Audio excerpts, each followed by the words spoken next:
Greg, the Or Acre Breaker. trucker for Orangeburg, South Carolina, listening on Sirius. Hi there.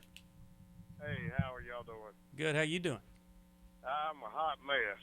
A hot Uh-oh. mess. What happened? Man, I've been struggling with drinking now for a while. And I know I'm to a point with it. I definitely need help.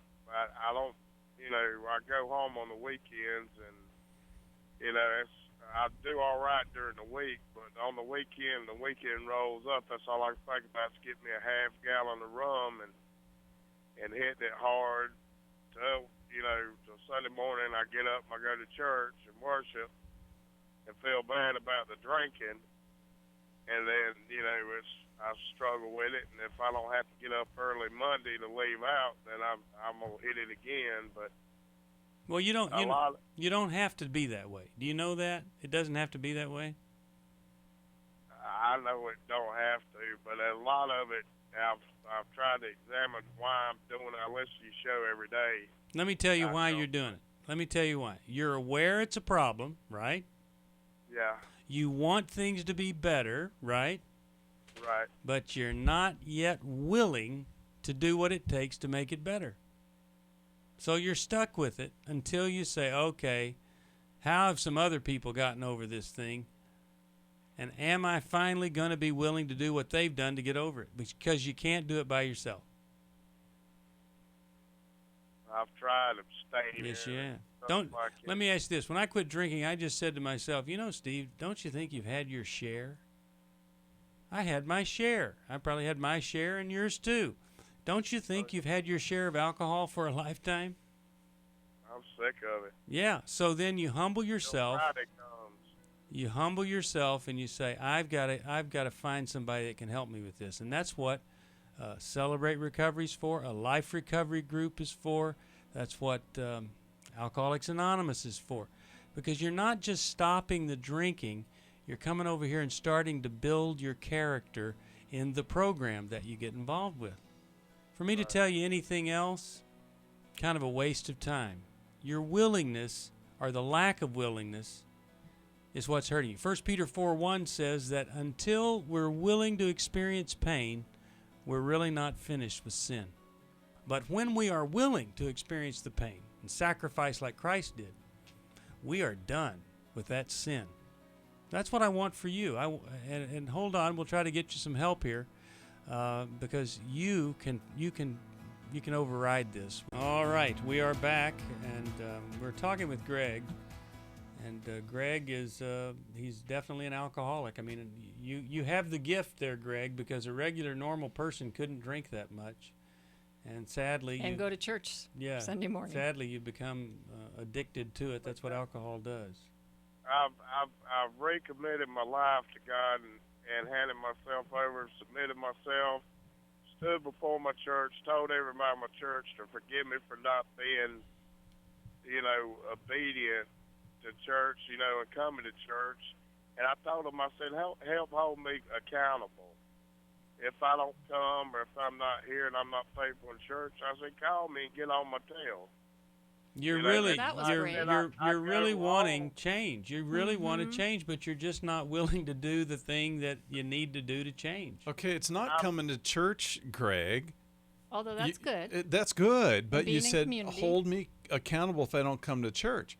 But hold me accountable to not buy that half a gallon of rum on Friday night when I crave it so bad, because that's the routine I've been in for such a long time. Now, how much do you hate your life, Greg?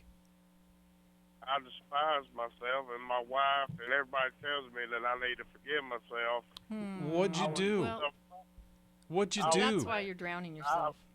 I was married for 16 years to the love of my life. And I still feel that way.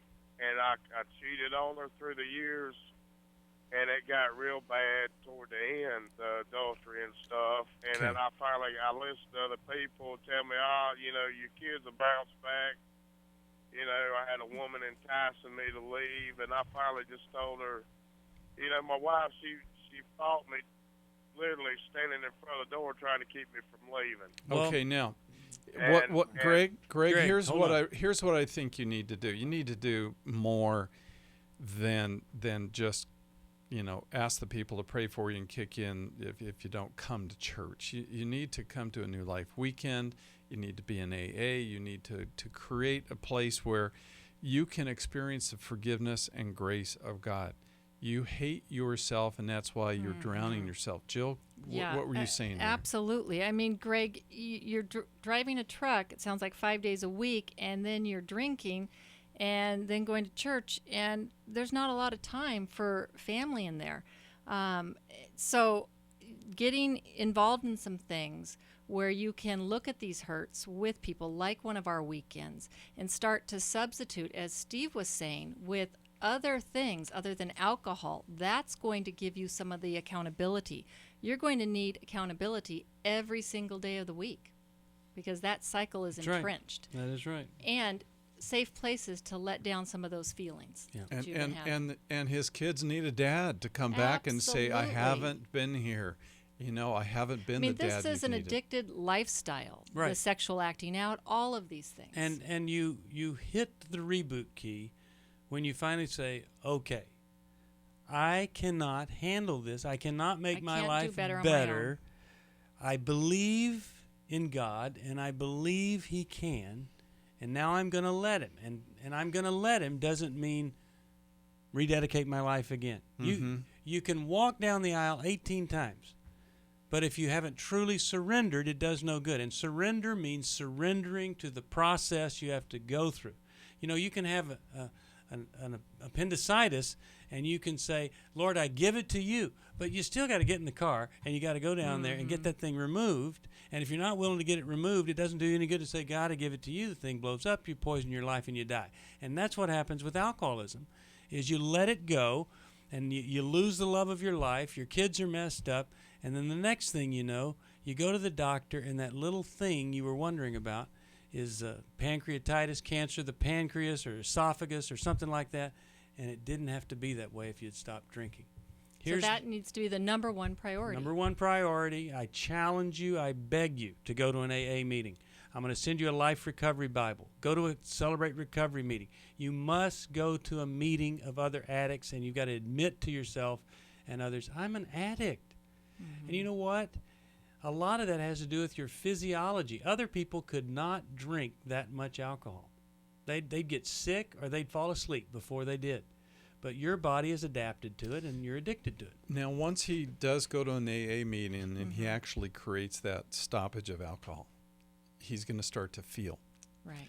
And he's going to hurt because he's going to feel bad, and he doesn't have anything medicating. And then, Jill, your point that he has impulse control problems in lots of areas. Oh, absolutely. And addiction. It's bigger than just alcohol. It's bigger than just alcohol. Now, Greg, if you really want to address this thing, that's where you also start to work.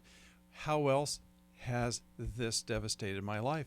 And to accept the grace of Christ to forgive you for that. Draw a line in the sand and say, I'm going to start over again, and I want to repair my life with everyone, with the Lord, with my wife, with my children, and I want to start over again. Mm-hmm. Yeah.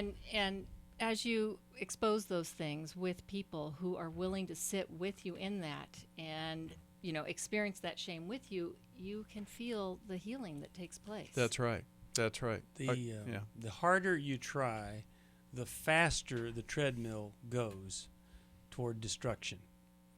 And when you finally say, and you're ready to experience one of the great paradoxes of life, when I give up, when I surrender, I get my life back.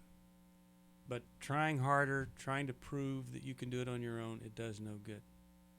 So, once again, it's the willingness. Just think about that, willingness. Stubborn resistance rather than willingness, or arrogant entitlement rather than willingness. Get rid of both of those. Well, we're just about out of time, and